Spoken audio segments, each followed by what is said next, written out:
Silakan bisa dilanjutkan pertanyaan Mas Bayu. Baik, terima kasih Praterio. Selamat malam Romo. Ya, Iya, Romo makin mantap dengan topinya. ini Romo, mau tadi difoto terus saja. saya mohon izin bertanya Romo. Ya, Tadi itu saya begitu tergoda untuk bertanya tentang Muchtar Lubis. Karena apa? Karena saya berulang-ulang Romo membaca ini. Dan pada 2021, Bapak Mahfud MD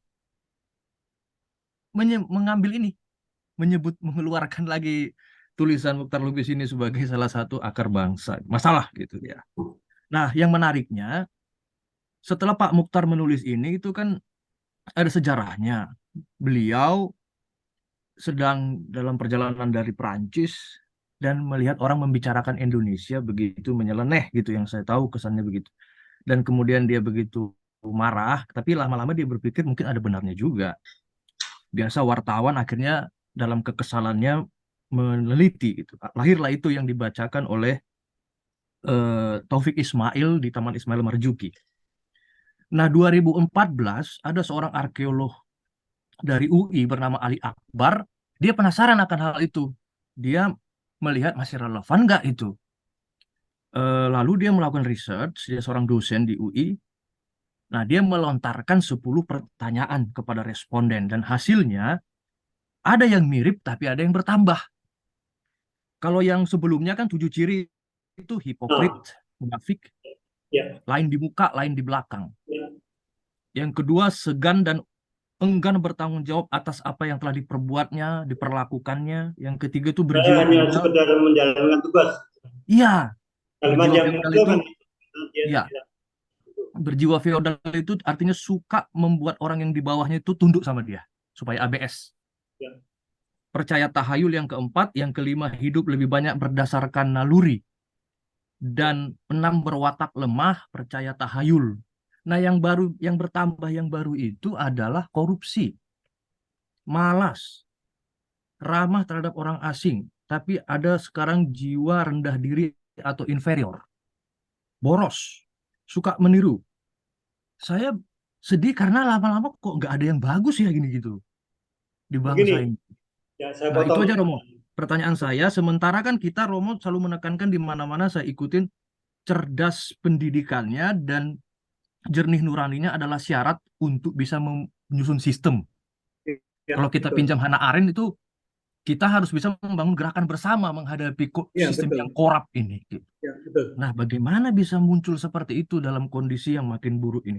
Makasih, Rom.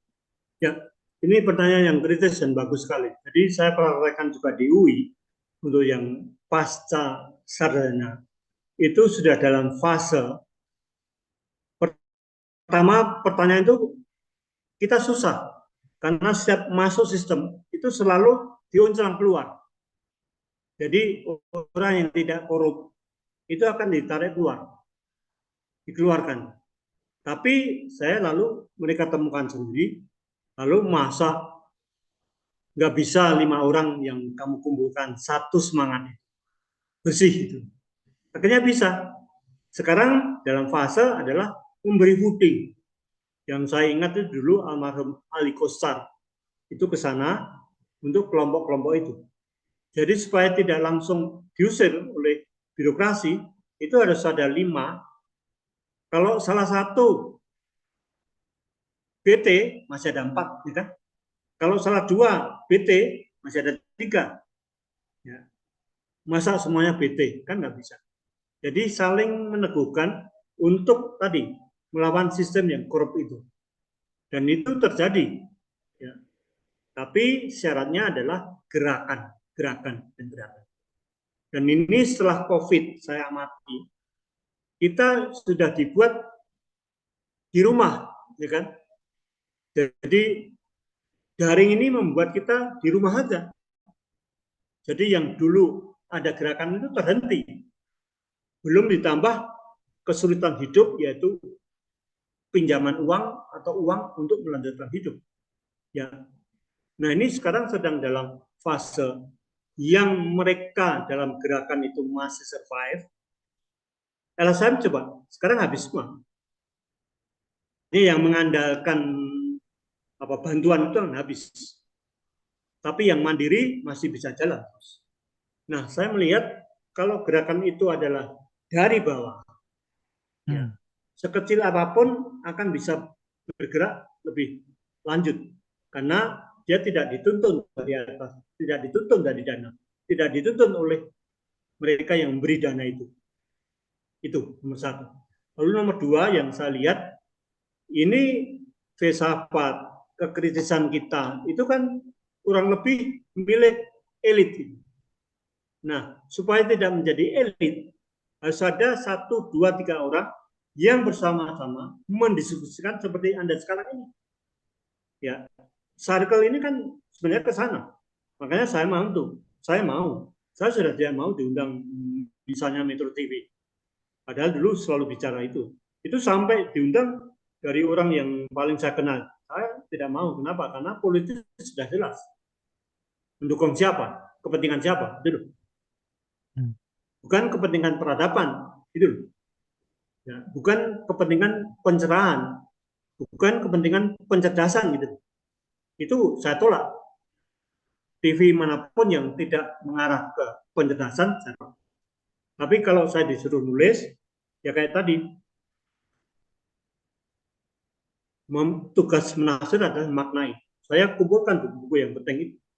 Bukunya novel, lalu tradisi dan membaca itu semuanya Anda baca sendiri. Padat memang. Maka itu harus diurai. Itu yang kedua. Jadi yang kedua itu mengkombinasikan antara pemikiran kritis, artikel, dan sebagai pemikiran yang didiskusikan. Dan diskusi itu harus dalam kelompok. Maka saya mendukung sekali kalau Anda punya circle itu. Tidak hanya daring di sini, tapi saya harapkan itu menjadi gerakan. Nah, di sini sehabis COVID ini, saya belum melihat terlalu banyak gerakan itu. Why? Karena spiritnya itu. Apalagi ini ditopang oleh tahun politik itu. Yang menang adalah kepentingan. Yang menang adalah cuan. Yang menang adalah ujung-ujungnya duit. Ya kan? Coba Anda cek semua. Tokoh-tokoh itu. Hampir habis kan? Maka ada tulisan menarik dari seorang wartawan. Saya kenal dia kritis sekali. Setelah tahun 98, ya tokoh-tokoh itu hampir nggak ada. Jadi pertanyaannya, 98 setelah bakar-bakaran itu, kok mau mimpin lagi gitu? Padahal dia kan menculik kita, padahal dia membunuh kita. Ini paling akan malah dia menakut-nakuti ada kelompok 8 itu yang mau menulis itu. Anda membuat isu kalau hoax itu. Nah, ini kan sudah strategi militer yang bukan main kan. Itu kita harus kritis itu. Harus kita tolak. Nah, itu kita harus kembali kepada misalnya Romanis. Jangan pilih pemimpin yang kotor gitu. Ya. Itu misalnya. Karena Anda sering lihat di viral itu gambarnya Romanis lalu kata-kata itu. Lalu yang lain tambahin lagi. Tapi lebih banyak adalah hoax. Lebih banyak adalah post-truth. Tapi saya sekarang senang karena yang menganalisis post-truth supaya kembali menjadi terus juga semakin banyak. Dan masyarakat kita juga semakin kritis menurut saya. Lihatlah misalnya, itu saya sebut nama aja. Dialog atau antar puisi di negeri ajaib itu. Sarita itu. Kan dilawan oleh yang imigran di negeri ajaib itu kan tajam sekali kan puisinya. Nah, semacam ini lalu kalau dibandingkan dan pinter meramunya itu akan menjadi kekritisan. Tapi ini kan gerakan yang baru sporadis sana sini. Tapi menjadi gerakan yang besar itu saya masih menamai kita itu banyak gerak-gerik. Ya, gerak-gerik lah. Tapi gerak-gerik itu harus menjadi gerakan. Dan gerakan itu adalah tadi itu dilandasi oleh manusia yang cerdas, manusia Indonesia yang cerdas budinya. Kayak Anda kan sudah cerdas semua karena pendidikan. Tapi yang kurang adalah nuraninya jernih. Saya kecewa dengan generasi yang dulu sudah kelihatan, dan saya sebut nama ya, yang muda-muda itu kebanyakan mudah sekali tergiur oleh power itu. Itu kan sama dengan saya sebagai profesor, itu kekuasaan saya kan bisa killer untuk uji karena guru besar. Tapi itu sama dengan satpam yang sebelum dididik atau disenjatai pentungan itu, dia orang baik. Tapi setelah dididik, dia bawa pentungan, mobil Anda digedok-gedok itu. Ini the abuse of power itu, penggunaan kekuasaan. Nah sekarang kalau saya memulai dengan kepentingan dan value itu adalah kepentingan itu sekarang ini lagi banyak untuk power, akumulasi power. Sedangkan untuk nilai yang peradaban, lalu kebaikan, kebenaran, kesucian, coba Anda cek saja. Itu. Ya, jelas ya. Baik, terima kasih Romo, terima kasih Frater Rio dan ada Frater Felix. Terima kasih, Pak. Ya.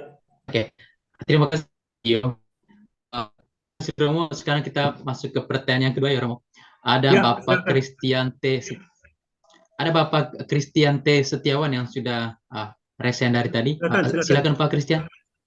Ya, selamat malam Romo yang saya hormati. Iya, Pak Kris. Saya Pak Kris dari Makassar. Waduh. Nah, bapaknya profesor baru ke Jakarta. Itu kan pesawat. Mohon maaf Romo jika pertanyaan saya barangkali ecek-ecek begitu. Pak, jangan. Ya, jadi sebenarnya kejadian ini udah beberapa waktu yang lalu. Nah, ini karena Romo tadi sempat menyinggung masalah Yuval Noah Harari itu, ya. Saya punya pandangan kepada teman-teman bahwa bagaimana ya si Yuval ini menulis tentang manusia. Padahal satu sisi kehidupan pribadinya itu dia sendiri dalam tanda petik nggak bisa berdamai dengan dirinya ya. Jadi itu tafsir Anda, oke terus aja. Ya. Maksudnya jadi bagaimana seseorang memang pintar, tetapi bagaimana dia bisa mengajak orang lain untuk mengikuti pemahamannya, dan dia sendiri sebenarnya ada pertentangan yang sangat-sangat esensial bagi seorang manusia begitu. Nah, itu. Jadi ini juga mungkin menjadi masalah dunia zaman sekarang. Kita sering ada kecacatan yang kita tutupi sehingga itu menjadi pembiasaan di dalam masyarakat. Maka timbullah banyak persoalan. Kira-kira bagaimana pandangan Romo tentang hal ini? Terima kasih. Ya. Kita harus bedakan 12 juta terjemahan tulisan bukunya Yuval ini yang dikenal semua, itu membuktikan bahwa dia menulis dengan serius sejarah peradaban itu. Jadi kita harus melihat karyanya. Kalau melihat dia LGBT dan segala macam, itu keterus-terangan dia. Ya. Apakah Anda lalu akan berhenti untuk meneruskan Foucault? Ya kan, Foucault itu adalah homoseks itu. Apakah Anda akan berhenti dengan pemikir-pemikir lain yang Nietzsche sendiri sampai akhir hidupnya malah dia setengah gila. Jadi saya melihatnya karyanya itu, tulisannya itu masuk akal dan serius tidak, karena dia menelusuri betul mengenai sejarah tadi, mengenai sedenter dan perburuan dan mitos, dan kapan mulainya mitos dan kenapa setiap agama harus mulai dengan mitos. Jadi kitab Kejadian itu untuk dia adalah sebuah mitos. Yang dimaksud dengan mitos bukan mitos negatif, tapi kisah yang menjelaskan bahwa bumi itu diciptakan begini-begini. Ya. Maka dalam kitab suci Bultmann juga ada demitologisasi kan. Artinya proses menanggalkan mitos-mitos yang ditulis dalam kitab suci supaya kita tahu betul isinya. Yang kedua, kalau kita melihat novel ini dan diterjemahkan oleh Gramedia dengan sekian banyak dan semua. Saya masih ingat tahun 2014 itu saya sudah beli. Itu berapa? 9 tahun yang lalu. Itu kita sudah diskusi, lalu ada resensi mengenai itu, ada tanggapan mengenai itu, dan kita berdiskusinya secara rasional. Ya. Nah, kita dididik sebagai antara penyanyi dengan lagu itu kan dari dulu kan selalu disatukan gitu kan. Ya. Padahal kita makin nasional, makin ke depan harus tahu mana lagu, ya, mana penyanyinya itu. Dan kita akan tahu bahwa cukup banyak dalam negeri Nusantara ini yang penyanyinya dulu tidak beres kan itu kan, sebagai manusia. Ya. Lalu pertanyaannya, apakah ketidakberesan sebagai manusia itu menjadi halangan? Nah, siapa yang menafsirkan? Makanya saya mengajak Anda menafsirkan dengan makna itu. Dan makna itu bukunya gitu. Dan makna itu adalah apa yang baik, apa yang benar, apa yang suci, apa yang indah, abstraksinya. Konkretnya apa yang berguna. Lalu ada terus dan post terus gitu. Ya, lalu seimbang kita. Ya. Kita bisa melihat misalnya film kita yang G30S itu, yang diputar terus pemberontakan itu. Kita tahu kan titik tertentu kenapa? Karena kekuasaan yang mengharuskan itu. Tapi setelah kita kritis, wah itu ternyata begitu. Ya. Lalu diorama yang di situ, apalagi kita melihat Arifin Senior yang diminta untuk membuat film itu, dia sampai akhirnya menyesal kan? Gitu. Jadi kita melihat keterbatasan itu karena the power. Ini Yuval ini the power dari tulisannya. Tapi tulisannya kan mau mengarahkan yang baik. Ya, kalau kita melihat misalnya yang orang-orang yang LGBT itu, tarinya, lalu hasil karyanya dan semuanya itu bukan pelarian, tapi dia mau menjadi orang yang dalam situasi seperti itu, tapi berkarya gitu. Itu aja. Ya, Pak Kris. Oke. Ada lagi, Mas? Oke. Terima kasih Pak Christian untuk pertanyaannya. Yang berikut ada Pater Felix yang sudah angkat tangan tadi. Halo Pater, selamat malam. Selamat malam. Oke, silakan Pater untuk bertanya. Yang pertama, terima kasih kepada umum atas presentasinya yang menarik. Wah, ini. Ya, Romo, selamat bertemu Romo. Wah, Anda akan mengisi kan nanti Selasa depan. Dari sana ya? Ya, besok malam Romo. Iya. Ya. Saya Pater Felix Bagi SVD dari IFTK Ledelero. Oh iya. Ya, senang bisa bertemu Romo Muji. Saya angkatannya adiknya Ignaz Kleden. Itu adiknya Ignaz Kleden itu Leo Kleden, bukan saya. Iya, betul. Dia pernah jadi rektor di SPD kan di rumah. Oke, terus saja. Satu rumah. Ya. Baik, terima kasih untuk presentasi Romo Muji yang hemat saya sangat menarik dengan membawakan tema membaca adalah memaknai. Ya, tentu tema ini akhirnya membawa kita kepada persoalan yang paling fundamental dalam hermeneutik. Ya. Dan ya, hermeneutik. Saya senang tadi Romo Muji akhirnya membawa pembaca atau audiens ini ke Gadamer. Ya. Seingat saya itu dalam Truth and Method, khususnya di bagian introduction, pembukaan itu, langsung memulai proyek hermeneutikanya dengan membuat suatu pembatasan apa itu hermeneutik. Dan di situ dia bilang hermeneutics, the phenomenon of understanding and of the correct interpretation of has been understood. Ya, itu artinya di situ Gadamer sungguh memulai proyek besarnya langsung dengan pentingnya fenomen of understanding, fenomen pengertian. Artinya itu sesuatu yang sangat eksistensial dalam diri manusia yaitu pengertian, tapi untuk sampai kepada pengertian, kita butuh melalui pintu interpretasi. Tadi Romo Muji sudah memberikan beberapa penjelasan tentang interpretasi, dan tentu kita hanya bisa masuk ke dalam dunia itu, pengertian dan interpretasi, yang tadi Romo Muji bilang makna, itu bahasanya sangat penting, fundamental. Karena itu Gadamer memang di dalam Truth and Method, pada bagian-bagian terakhir dia menggarisbawahi pentingnya bahasa. Dia bilang, the language in which we live condition us.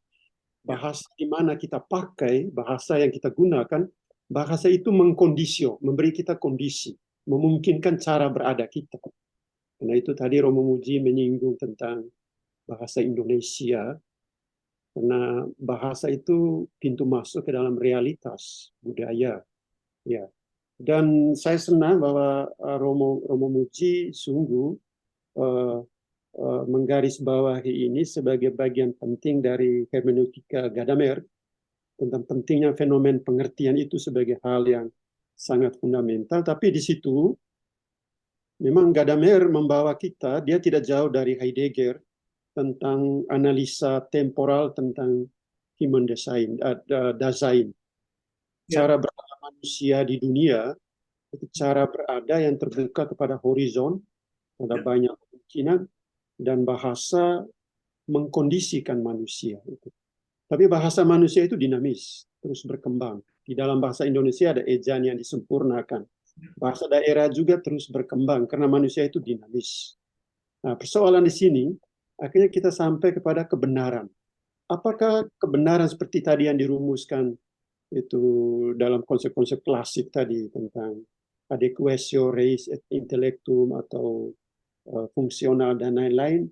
Dengan demikian kita sebenarnya tidak memegang pada satu kebenaran, karena bahasa dinamis, cara berada manusia juga dinamis, terbuka di dalam dunia, pencarian makna, penemuan makna juga dinamis. Nah, berarti pengertian manusia itu tetap terbuka. Terus, ya. Berarti dengan di sini kebenaran itu dengan sendirinya menjadi sesuatu yang tidak tetap.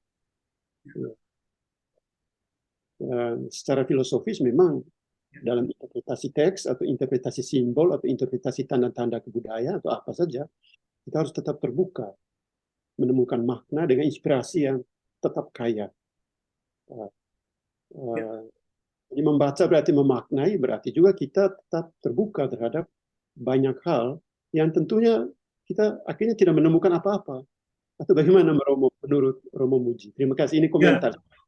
Ya, yang pertama itu dengan kata makna itu sebenarnya saya mau membuat fusi kebenaran cakrawala itu lebih luas daripada yang tadi dikatakan truth and post-truth itu. Ya. Karena kalau kebenaran itu sebenarnya kalau mau jujur itu sebenarnya ada lapis-lapis kan. Jadi kalau kita mau jujur mengatakan itu Jesus of Nazareth, ya kan? Yesus di Nazaret itu bisa kita teliti karena dia hidup di Nazaret semuanya. Tapi ketika menjadi Christ of faith itu sama diimaninya, dipercayanya seperti kitab sucinya Islam diturunkan Al-Quran. Jadi kalau kita mengatakan Yesus Kristus adalah Tuhan, itu adalah sisi setelah Jesus of Nazareth. Maka kita hanya bisa menghormati. Ya, itu satu. Lalu yang kedua, mengenai pengertian makna dan bahasa, itu sebenarnya saya menulis di awal sebelum COVID itu ringkasan dari Bernstein mengenai tafsiran itu. Saya Indonesiakan dari bahasa Inggris ke bahasa Indonesia itu sampai mulai dari Schopenhauer, dari penafsir-penafsir yang lain sampai Jacques Derrida. Itu kita ringkas semua. Lalu yang dalam bahasa Inggris saya berikan bahasa Inggrisnya. Kalau kurang pas dengan penerjemahan, itu dipakai di UI sebelum COVID. Nah itu hanya untuk mengatakan bahwa kalau kita mau hermeneutika atau ilmu menafsirkan, sekarang sudah ada banyak kan. Pak Franky itu banyak sekali mengenai buku-buku mengenai soal ini. Dan Pak Franky Budi Hardiman itu kan banyak nulis mengenai itu dan menyambut ini dengan oke. Nah, saya masukkan Heidegger karena eksistensialisme betul. Dan kalau kita mau simplifikasi, itu sebenarnya sudah dimulai dalam konkretnya itu oleh Erich Fromm, antara hidup yang having, memiliki terus gitu, sama being. Jadi core-nya itu kan being kan. Nah, diterjemahkan kita antara pemilikan dan being itu. Nah, yang menarik di sini juga ada skripsi mengenai itu dan banyak mengolah itu, tapi akhirnya orang kan mengatakan bahwa Erich Fromm itu adalah bagian dari Institut Frankfurt, ya kan?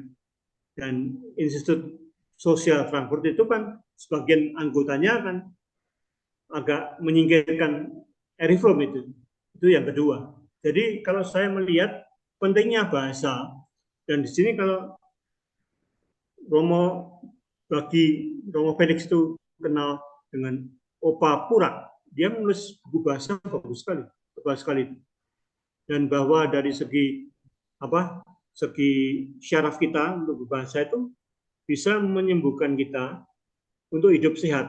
Artinya kalau orang mulai tidak berbahasa jernih, itu artinya dia tidak sehat. Itu kesimpulan saya.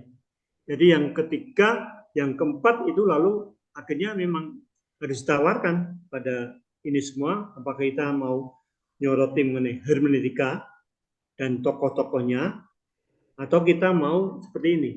Jadi saya sebenarnya sekarang makin melihat bahwa kontekstualisasi membaca dengan menafsirkan maknanya itu jauh lebih pas ketika dibuatkan tulisan. Ya, yang saya aturkan pada Anda. Termasuk di dalamnya ada Yuval, ada pertanyaan tadi semua. Karena dengan itu orang akan melari ke sana, akan membaca lagi sana, dan akan membuat dia penyerah. Ini semuanya a matter of language, bahasa kan, yang harus dipahami itu. Ya, dan sebenarnya saya makin menyadari, makanya saya mau mulai tadi sebagai anggota tim calon pahlawan itu jasa dari Mokhtar Tabrani itu yang betul-betul pada Kongres Pemuda tahun 1926 itu belum muncul itu karena masih bahasa Melayu, tapi secara logis kan keliru itu. Berbangsa satu Indonesia, lalu bertanah air satu Indonesia, lalu berbahasa kok Melayu gitu. Lalu diprotes oleh. Tapi tahun 2006 malah belum bisa muncul kan, malah ada yang mengusulkan bahasa Belanda aja karena kita bisa Belanda, tapi jadi irit kan. Bahasa Melayu aja, tapi Melayu ada lingua franca kan. Ya, sampai kita berantem. Untunglah bahwa Pak Tabrani itu mengusulkan bahasa persatuan yang dalam kesadaran berbahasa itu Sumpah Pemuda yang 1928. Saya mau mengutip pentingnya perubahan kesadaran ini seperti Romo Mangun almarhum. Kalau perlu kita tuh harus mulai lagi 2008, 2028, 2045, lalu 2098, kemudian seterusnya. Jadi tambah satu periode itu loh, 2000-nya itu. Nah, tapi ini kan mau mengatakan bahwa kita selama ini meskipun ada reformasi itu kan, karena pada saat reformasi kekuatan lama yang dulu tiarap dulu gitu loh. Sementara pada saat 98 itu tidak siap dengan blueprint perubahan itu. Coba yang siap siapa? Jadi ketika tidak siap, mereka yang tiarap itu bersembunyi dulu, lalu maju lagi kan, ini kan hasilnya kan. Kita kan heran, kenapa calon-calon yang untuk tahun politik kok begini, ya kan? Insight dari Pak Jokowi yang betul-betul mau membuat kita maju gitu. Tapi kan kita melihatnya kan dari kok ini malah ada tulisan yang tadi saya katakan. Itu ya. Itu Pak Felix. Ya. Romo Felix.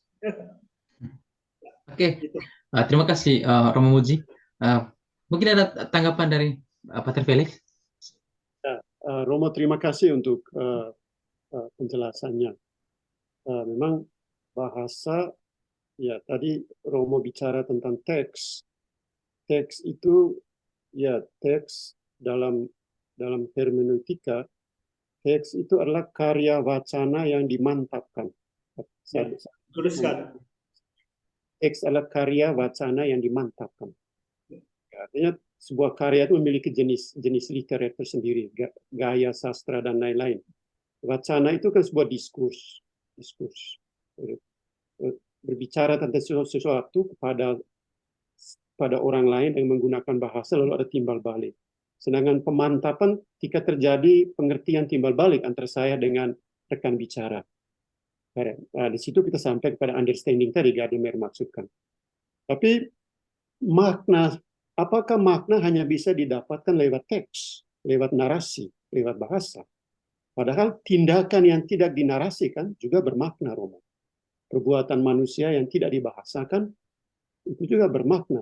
Sehingga saya teringat akan apa yang dikatakan oleh Paul Ricoeur, tindakan memberi bahan untuk teks yang dibaca, teks yang ditulis tentang sebuah tindakan, suatu peristiwa, teks itu juga memungkinkan kita memiliki horizon yang baru untuk tindakan yang baru ke depan. Nah, itulah tadi memang benar Romo katakan fusi itu horizon pembauran makna. Jadi saya tengahi sebentar, yang saya maksud teks dalam arti sempit itu adalah teks yang dituliskan. Teks dalam arti luas itu kehidupan sendiri. Karena itu mencari makna hidup itu juga termasuk membaca itu. Membaca kehidupan kita. Real itu. Dan Nusantara adalah dari bawah ke atas itu. Kita selama ini kan dari atas ke bawah. Itu yang sebenarnya deduksi-deduksi itu. Lalu berkaitan. Tapi mungkin saya mesti mencukupkan sekian. Ya, 1,5 jam ini. Karena ya kemarin lagi padat ini. Tapi saya sudah berjanji pada kelompok Sarkel ini, tapi dengan pertanyaan bagus-bagus ini, lalu saya akan kirimkan tulisan itu dan Pak Muhtar juga itu, ya. Ini saya kembalikan waktunya pada sang moderator, bahwa saya minta 1,5 jam ini aja untuk soal itu, ya. Oh, Romo, apakah bisa izin satu pertanyaan lagi, Romo, dari Pak Bambang, Romo? Oke, silakan. Oke, baik. Halo Pak Bambang.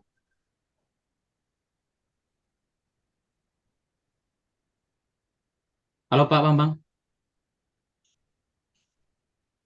Kalau belum muncul, berbahagialah saya. Oke. Terima kasih, moderator. Selamat malam, Romo. Selamat malam, Pak Bambang.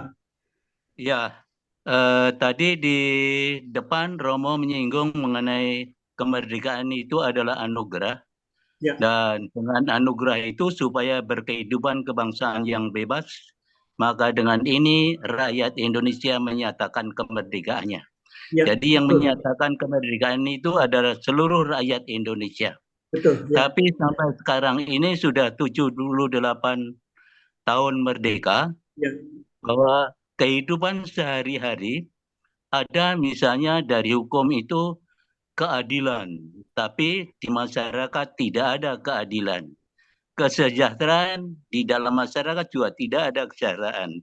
Kerukunan, kedamaian, dan sebagainya, tapi realitasnya di masyarakat itu tidak ada.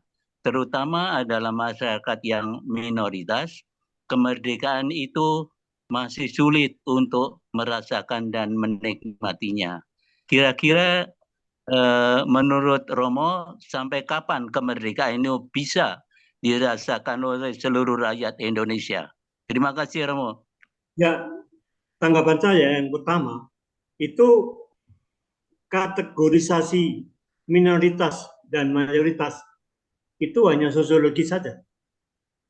Artinya ilmu sosiologi yang di barat diterapkan kepada kita. Saya ingat guru saya sekarang sudah meninggal, yaitu Prof. Edi Setiawati. Sebenarnya kategorisasi itu di sini hanya untuk zaman Belanda dulu, untuk menaruh orang Cina, lalu orang beragama kecil, Katolik, Kristen itu hanya disebutkan saja. Dan baru belum lama loh tahu bahwa bedanya Katolik dan Kristen. Karena kita tahu kan misionaris yang Katolik kan karena pemerintah VOC dan komuni dulu, Hindia Belanda itu Protestan semua kan. Lalu misionaris Katolik kan nggak boleh masuk. Itu baru sekarang dipahami betul. Tapi kalau ditanyakan mengenai soal-soal yang muncul tadi, itu masalahnya mau mengungkapkan distrust. Distrust itu adalah rasa tidak percaya. Padahal hidup kita itu sebagian besar karena kita mempercayai pilot yang menerbangkan kita dengan pesawat. Kita percaya pada masinis atau kereta api kalau kita mau perjalanan jauh. Kita percaya pada driver, kita percaya pada guru, dan seterusnya, dan seterusnya. Jadi yang harus kita pupuk adalah sebagai gerakan, dan dari bawahnya tadi, adalah memupuk kepercayaan itu. Maka dari itu, jawaban mengenai soal ini kan, misalnya, Buya Slavi Ma'arif itu kan mengatakan keadilan sosial bagi rakyat Indonesia number one. Setelah sila-sila yang lain berusaha untuk diwujudkan. Tapi ini kan yang paling krusial itu. Dan sekarang kita kan makin melihat bagaimana antara yang kaya dengan yang susah sekali, apalagi setelah COVID ini, hanya yang miskin itu gap-nya itu makin banyak. Karena itu saya mau mengatakan bahwa kita yang berada dalam posisi itu harus menjadi jembatan-jembatan. Dan saya merasa kalau kita nuruti pesimisme, itu kan sama dengan kalau bawa segelas ini. Kita akan mengatakan bahwa segelas ini masih ada air, masih ada teh, separuh kurang, masih bisa diminum. Tapi untuk orang yang pesimis, ini kan hanya tinggal separuh aja kurang, nggak bisa diminum. Saya selalu mengatakan dengan abstraksi yang jelas, ketika kita optimisme di satu pihak dan pesimisme di pihak lain, yang paling benar adalah tengah ini. Tengah itu apa? Realisme. Dan realisme itu menurut kenyataan. Jadi pertanyaan Bapak tadi, ada banyak pekerjaan rumah kita yang mau realistis. Yang mau dalam realisme harus kita wujudkan. Dan itu saya percaya pada kelompok kecil. Artinya kita semua harus bergerak untuk itu. Dan kalau di Indonesia itu kulturnya ada pattern client, itu kita miskin keteladanan. Ya, dari elit yang berjuang itu. Kita amat miskin. Gak usah jauh-jauh. Kaum agamawan juga itu kan. Artinya yang hidup sederhana untuk betul-betul memberi teladan itu makin sedikit. Ya, itu sebenarnya yang sedang terjadi. Karena itu saya mau mengatakan Anda semuanya hendaknya kita realistis. Artinya realisme itu artinya apa yang ada di depan kita pakai, make the best of it. Kenapa? Ya seperti biasa orang mengatakan kalau kita punya air putih 1 gelas, gitu. Kalau digelontorkan bersama-sama dalam jumlah orang yang banyak akan menjadi arus itu. Hanya soalnya saat untuk menggelontorkan bersama ini sekarang ini makin sulit. Apalagi dalam tahun politik ini kan kita dipecah-pecah oleh berbagai kepentingan. Bukan penyatunya itu adalah nilai kemerdekaan Indonesia ini yang sudah 78 tahun itu. Ya, saya masih percaya bahwa atas rahmat itu. Jadi nggak hanya merdekanya itu, karena buktinya dengan Hari Pahlawan nanti 10 November dan peristiwa Surabaya itu sudah sekutu itu mau masuk betul. Dan kalau saya baca lagi mengenai proklamasi, bukan main, sulit kita itu. Jadi kita nggak merasa bahwa merdeka ini betul-betul membawa kita sampai sekarang. Karena itu saya mencintai dengan sepenuh hati mengenai soal ini. Ya, itu. Sementara jawabannya. Ya. Oke, Pak Bambang. Oke. Ya. Terima kasih Pak Bambang. Terima kasih Romo Muji untuk jawabannya.